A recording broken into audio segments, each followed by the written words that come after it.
नमस्कार, स्वागत है आपका पर्यटन फाउंडेशन में। और मैं कहूँ कि हर रविवार अपने आप में एक बेहतरीन होता है। मैं कहूँ कि अलग-अलग क्षेत्र के अलग-अलग मैं कहूँ कि प्रतिभा के लोग यहाँ पे विज़िट करने आते हैं। और आज मैं कहूँ कि एक वो चेहरा जिसको मैं सुनता ही था यूट्यूब पे, आज लाइव सुन रहा हूँ। और सुनते हुए मैं डरता भी था कि मैं पहली बार मिलूँगा तो किस तरह का एग्रेशन होगा। पर सच में मैं सर से जब मिला तो लिटरली बहुत अच्छा लगा। और डॉक्टर शिवदर्शन मलिक जी हैं, जो मैं कहूँ कि नेचुरल होम बिल्डिंग गोक्रीट के नाम से मैं कहूँ कि जाने जाते हैं, जिन्होंने गोक्रीट बनाया। और मैं कहूँ कि जो निर्माण क्षेत्र है उसमें एक अपने आप में एक रिवॉल्यूशनरी कदम है, एक क्रांतिकारी कदम है। तो डॉक्टर साहब से ही जानेंगे कि सबसे पहले पर्यटन में आए और डॉक्टर साहब को कैसा लगा। और जैसे कि स्कूल की जो बिल्डिंग है, कि जैसे कि कंक्रीट के घर बन रहे हैं, मैं कहूँ कंक्रीट का जंगल बन रहा है, तो डॉक्टर साहब उसके ऊपर लोगों को क्या कहना चाहेंगे? और शिक्षा के ऊपर क्या कहना चाहेंगे कि शिक्षा कैसी होनी चाहिए? तो डॉक्टर साहब आपका बहुत-बहुत स्वागत है पर्यटन फाउंडेशन में। तो डॉक्टर साहब आपको कैसा लगा यहाँ करके? कुछ चीज़ें होती हैं जो हैरान कर देती हैं, विश्व में आश्चर्यचकित कर देती हैं। जी। तो मैं यहाँ पे आके आश्चर्यचकित में हूँ, क्योंकि 99.99% लोग सिर्फ और सिर्फ अपने लिए जीते हैं। 0.001% लोग होते हैं जो दूसरों का सोच कर उनके लिए जीते हैं। यहाँ पे मुझे वही लगा कि मैं 0.001% जो लोग हैं उनके बीच में खड़ा हूँ। बहुत अच्छा प्रयास है, बड़ा अच्छा, मतलब इससे अच्छा और क्या हो सकता है? जी। मुझे नहीं लगता इससे अच्छा और कुछ इस फील्ड में हो सकता है, इन बच्चों के लिए हो सकता है। खुद ये जिम्मेवारी अपनी उठा रहे हैं, खुद छोटे बच्चों को अपना भाई अपनी बहन मान के उनको आगे ये पढ़ा रहे हैं और स्किल्स दे रहे हैं। सबसे बड़ी बात ये है कि यहाँ पे वो जो तोते वाली पढ़ाई है ना, वो नहीं है, रटने वाली, इसका रट्टा मार लो। जब मैं 7वीं 8वीं में था तो मुझे जो सबसे ज़्यादा परेशान पढ़ाई में किया था वो हिस्ट्री ने किया था। कभी मुझे वो नाम सुने ही नहीं थे। अब अलाउद्दीन खिलजी याद करो, अब ये याद करो, अब वो बाबर कद मरा था, अकबर का क्या होया था, क्या मतलब है उन बातों का? और कब वो ज़िंदगी में हमारे काम आएंगी? काम आएँगे। हाँ, तो वो उस प्रकार की जो चीज़ें ना, वो जो है वो यहाँ पे नहीं है। अभी इन बच्चों ने जो कलात्मक जो इन्होंने चीज़ें बनाई वो देखी, इनको आगे जो जिस प्रकार से इनका डेवलपमेंट हो रहा है वो वास्तव में सराहनीय है और सभी को इसमें सहयोग भी करना चाहिए, जितना बन सके उतना इसका हमें, क्योंकि सोसाइटी में रहते हैं हम। अगर सोसाइटी में सभी के सभी नागरिक अच्छा होंगे तो फिर अपने आप ही क्राइम कम होगा, क्राइम कम होगा तो फिर अपने आप ही हम सभी शांति से रह पाएंगे। तो बड़ा अच्छा लगा, बहुत बढ़िया लगा, इसको आप करते रहो। और जो दूसरी बात कंक्रीट की थी, सबसे ज़्यादा जो हम पर्यावरण को ख़त्म कर रहे हैं वो कंक्रीट के कारण ही कर रहे हैं। एक भट्ठा लगता है, वहाँ पे मिट्टी ख़त्म हो जाती है। जहाँ पे सीमेंट प्लांट लगता है, आसपास से जिप्सम चूना वो ख़त्म हो जाता है।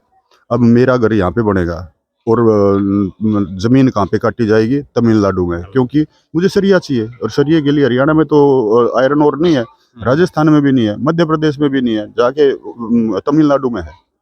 तमिलनाडु में मेरे घर बनने के लिए तमिलनाडु का जो पहाड़ है वो काटे जा रहे हैं। अब यहाँ पे हाँ, बसेरा उजड़ रहा है। विडाडम का खाने का कितना ऊंचा पहाड़ था, राखीगढ़ी तक दिखता था। अब वो वहाँ पे खाई बन चुकी है, झील बन चुकी है। तो क्या हम पहाड़ों को दोबारा बना सकते हैं? अगर हम किसी चीज को दोबारा नहीं बना सकते तो नष्ट करने का हमें अधिकार किसने दे दिया? तो वो सारी चीजें हैं, उनके ऊपर हम सोच रहे हैं, काम कर रहे हैं। और पर्यावरण को किस प्रकार से अच्छा बनाया जा सकता है। जब ये तथाकथित औद्योगिक क्रांति आई थी, उस टाइम पे जो एयर क्वालिटी थी, उसमें जो कंपोजिशन ऑफ एयर थी वो थी 0.02% कार्बन डाइऑक्साइड थी।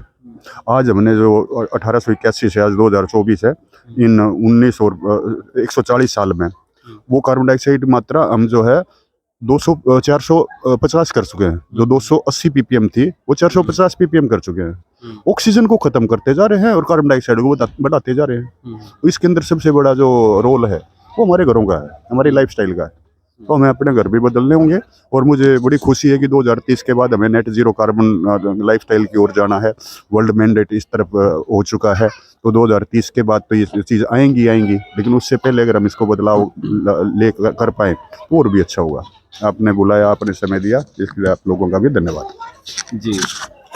Thank you so much doctor साहब। और एक और मेरा प्रश्न ये है कि जैसे कि आपने भी स्कूलों में पढ़ाई की है और स्कूली पढ़ाई भी देखी है, तो सर हमारी जो शिक्षा है, जो शिक्षा पद्धति है, वहाँ पे अभी ऐसे कॉन्सेप्ट का दूर दूर ही जिक्र नहीं है, बल्कि बीइंग एन टीचर मेरे पास अगर अच्छे संसाधन है तो ऑब्वियस बात है कि मैं कहीं ना कहीं अच्छे बड़े मकान कंक्रीट के महल खड़े करने में लगा हुआ हूँ।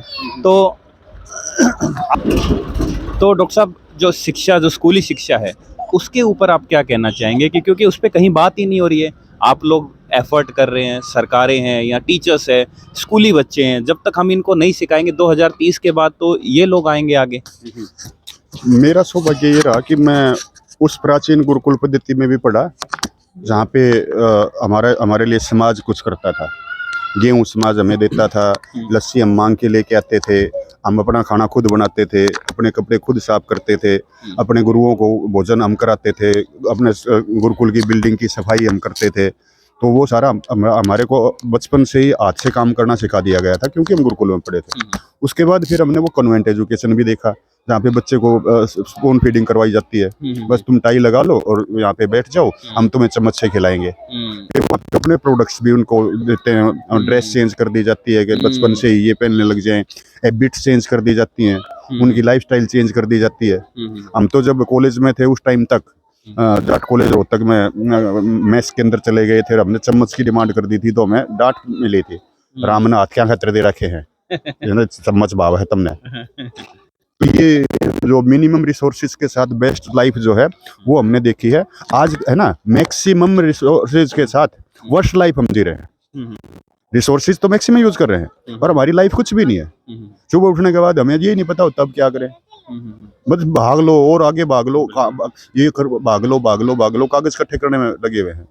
और वो कागज जो है वो किसी काम के नहीं आ रहे। इन बच्चों के अंदर स्किल्स आएंगी या व्यक्तित्व विकास इसी को तो कहते हैं। आज हमारा जो शिक्षा व्यवस्था है वो व्यक्तित्व विकास नहीं कर रही। मुझे कहते हुए दुख हो रहा कि वो व्यक्तित्व विनाश करती है। बच्चे का मान लो किसी का किसी भी फील्ड में, किसी भी कला में अगर उसकी वो है इच्छा, तो किसी भी स्कूल में वो व्यवस्था नहीं है कि वो उसकी इस इच्छा को पूरा कर जाए। वही रटाया सिलेबस है, वही एक फिक्स पैटर्न है। तो इसको भी बदलाव की काफी जरूरत है और आप लोग जो कर रहे हो ये वास्तव में बदलाव है और इसके लिए आपको शुभकामनाएं। और मेरे दडरिया नागर मैं को गलती होने से धमका रहा हूँ, खाम खा मेरा ना धमका रहा था। Thank you so much doctor साहब। और सच में मतलब एक मैं कहूँ कि ऐसा नहीं लग रहा कि मैं पहली बार मिला हूँ, यूँ लग रहा है कि बिछड़े हुए थे हम, सालों बाद मिले हैं। एक यूनिक कनेक्शन सर के साथ मुझे फील हुआ है। और डॉक्टर देवेंद्र सिंह दैया जी है जिनकी बदौलत हम सर से मिल पाए, जिनकी बदौलत मैं कहूँ कि शिवदर्शन मलिक सर है यहाँ पे पहुँच पाए। तो डॉक्टर साहब, हमारी जो आगामी बिल्डिंग है, डॉक्टर साहब से मिलना हुआ, तो सर प्लीज़ एक बार थोड़ा सा। धन्यवाद।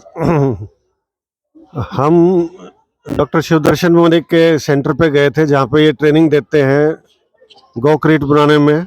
5 दिन की ट्रेनिंग वहीं ऑन साइट ट्रेनिंग है। और उसके बाद यूनिवर्सिटी ऑफ ईस्ट लंदन से डीन ऑफ रिसर्च भी आए थे, वो शुगर क्रीट पे काम कर रहे हैं। तो आगे जो बिल्डिंग बननी है हमारा यही है कि वो नेचुरल मटेरियल की बिल्डिंग बने।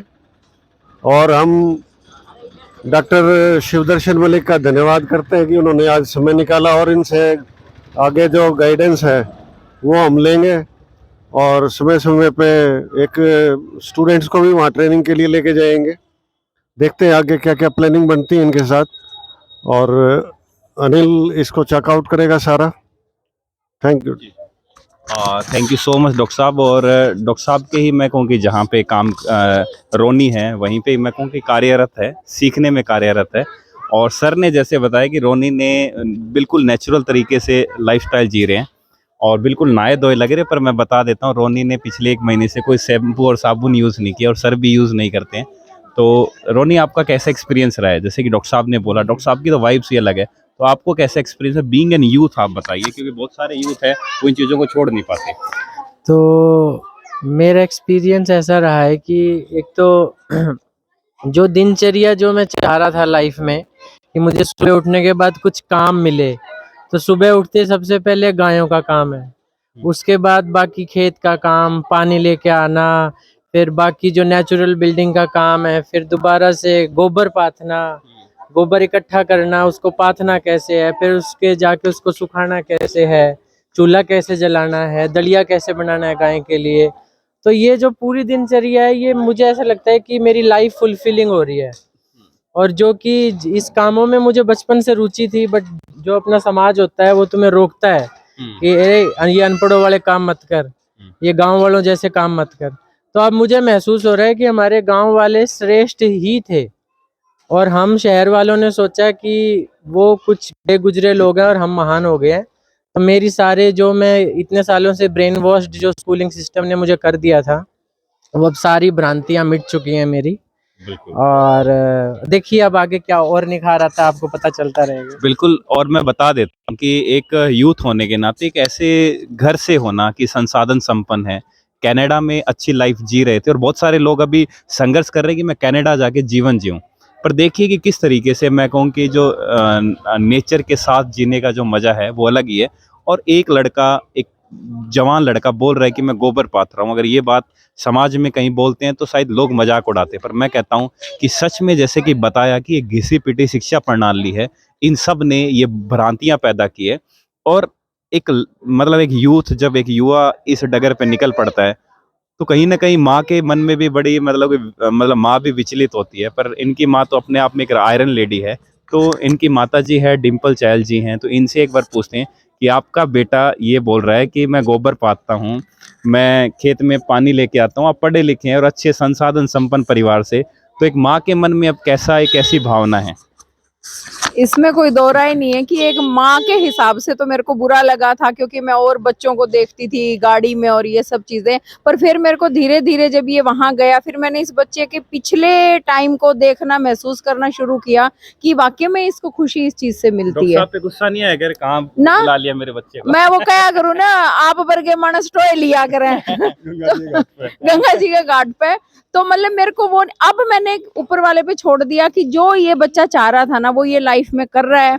और वो कहते हैं ना कि एक सफलता की सीढ़ी पे चढ़ रहा है, तुम भी तो यूं ही खड़े हो। एक बात बताओ, वो कोई अलग काम कर रहा है, तुम भी उसी उसमें हो। मैं वो भावना समझना चाहता था ना मेरी भावना, भाई मैं झूठ नहीं बोलूंगी, एक बार मुझे एज अ मदर लगा और कई बार होता है आंखें नम हो जाती हैं। पर अब मैं भी फक्कड़ होगी, मैं कहा ठीक है, मैं कहा जेड़ा तू जमीन लेगा उड़ाम रह लेंगे। बहुत बढ़िया, बहुत बढ़िया। Thank you so much Dimple ji. Urmila ji भी आए हैं। एक बार आपको पर्यटन के बारे में कैसा लगा? वीडियो काफी लंबा हो रहा है पर जितने भी जो लोग आए हैं सबका अनुभव अपने आप में बहुत अलग है। कैसा लगा आपको मैम? बहुत अच्छा लगा सर, जो आप मतलब इतना अच्छा ये इन बच्चों के लिए कर रहे हैं। और जो सीनियर बच्चे मैंने आज देखा कि छोटे बच्चों को पढ़ा रहे हैं, वो बहुत ही अच्छा है। अब हम भी कोशिश करेंगे कि संडे को टाइम निकाल के यहाँ के। जी बिल्कुल हाँ बिल्कुल। जी। तो मैं कहता हूँ कि चीज़ें बदल सकती है और हम मिलकर बदल सकते हैं शिक्षा से। मैं कहूँ कि नेचर, प्रकृति के मतलब करीब रहने से। तो आइए मिलकर बदलते हैं, आइए बदलाव का हिस्सा बनते हैं। जय हिंद, जय भारत।